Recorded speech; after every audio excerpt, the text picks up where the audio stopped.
The soft hum of the baby monitor filled the quiet Carter household as the moon cast its silver glow over the nursery. Baby Noah, just 6 months old, lay tucked in his crib, his tiny fingers curled into delicate fists. His face was peaceful in slumber, but his fragile body told a different story. Noah had been born with spinal muscular atrophy, a rare condition that left him paralyzed from the waist down.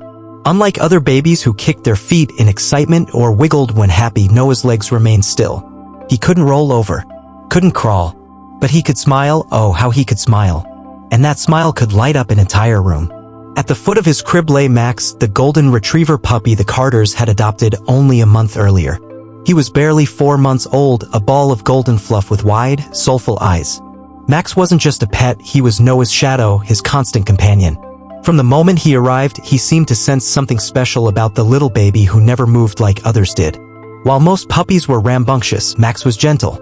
Instead of chewing on furniture or tearing up toys, he spent his days curled up beside Noah's crib, his big brown eyes watching over the fragile boy like a guardian angel.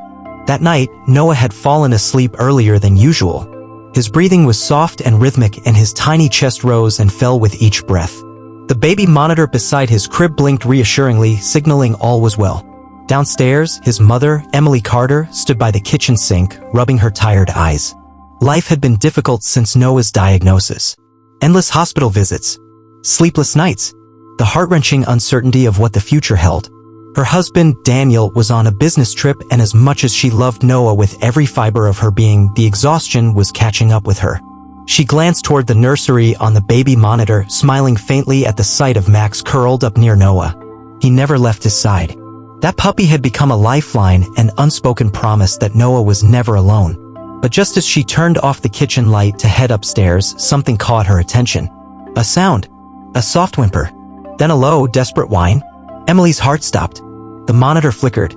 The sound of Noah's breathing, so steady just moments ago, had changed. It was faint, uneven, a fragile gasp, and then silence. Emily froze in terror for half a second before bolting up the stairs. Something was wrong. By the time Emily reached the nursery, Max was already on his feet, his body tense, his tail stiff with alarm. The puppy was whimpering frantically, his paws scratching at the side of Noah's crib. He let out a sharp, urgent bark, something he had never done before at night. Emily rushed to the crib, her hands trembling. Noah's tiny lips were blue. Her heart stopped. He wasn't breathing. Panic surged through her veins like ice. "Noah!" she cried, scooping him up. His body was limp, far too still. Tears blurred her vision as she tried to remember everything the doctors had told her. Call 911. Lay him flat. Check his airways. But before she could even react, Max moved. The puppy, just 4 months old, leaped onto the crib's edge and, in an act that would later leave doctors speechless, began licking Noah's face with urgent, desperate strokes. His tiny pink tongue swiped over Noah's cheeks, his forehead, his nose, his entire face. Whining, nudging, licking, begging. "Come on, baby," Emily sobbed, pressing Noah against her chest. "Come on, sweetheart." Then a small sound. A weak, rattling cough. Noah's body jerked slightly and air rushed back into his tiny lungs. His eyes fluttered open. For a moment, there was silence. Then Noah let out a soft, fragile cry. Emily collapsed to the floor, holding him tightly, sobbing uncontrollably. Max let out a relieved whimper and nestled against Noah's side, his warm body pressing against the baby's tiny chest as if he knew what he had just done. He had saved him. The paramedics arrived minutes later. By then, Noah was breathing normally, his color slowly returning. The doctors would later explain that his condition had caused a brief respiratory episode, something common but incredibly dangerous. If Max hadn't reacted the way he did, if Emily had been just a moment too late. She couldn't even think about it. Max had done what no one could have expected.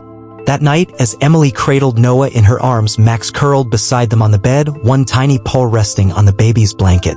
And for the first time in months, Emily felt something she hadn't felt in a long time. Hope. Because sometimes miracles don't come in the form of grand gestures or scientific breakthroughs. Sometimes they come in the shape of a tiny golden retriever puppy with big brown eyes and a heart so full of love that he saved a life before he even understood what life was.